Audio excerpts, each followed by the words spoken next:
And Peirce, take us home with Julius Peppers.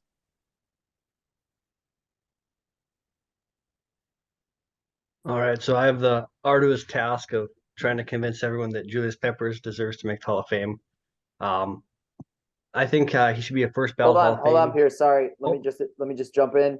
Please introduce yourself and then jump right on it. Peirce Conboy, PGCONB on Twitter.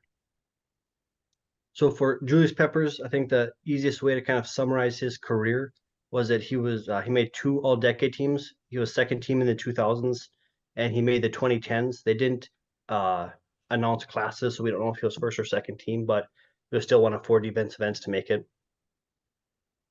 To show how rare it is to make two teams, some people on the D line or front seven that did: Reggie White, Bruce Smith, Ted Hendricks, Jack Lambert, Merlin Olsen, Dick Butkus. Obviously, just really tier one historical defenders there. He played 266 games, which is the third most along the D line. More than him was Bruce Smith and Jim Marshall. And I think if people were to go back and watch, they would see that he finished at a higher level than either of them. Bruce and Jim Marshall were kind of below the line. Julius was still pretty competent in his last year. For his peak, he was the 2004 NFL Alumni Defensive Lineman of the Year. Didn't never won a Defense Player of the Year, but he was able to win that. Three-time consensus All-Pro matches Jason Taylor. Four total first-team All-Pros. Two more second teams. That is equivalent of Michael Strahan. More than some edge peers like Howie Long, Jason Taylor, Chris Dolman, Richard Dent, Charles Haley. So matches or exceeds quite a few Hall of Fame peers. 9 Pro Bowls. They give them out much more lenient these days, but it's an astronomical amount.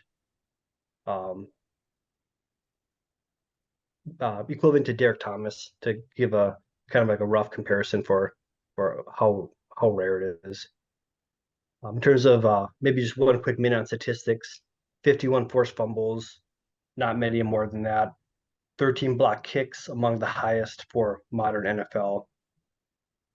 159.5 sacks, which is sixth all time, once you account for Deacon Jones, which I think everyone should.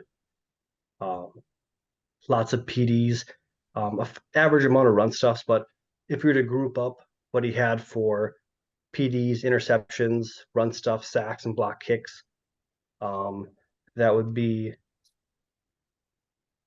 317 plays, which is a staggering amount. It's very impressive.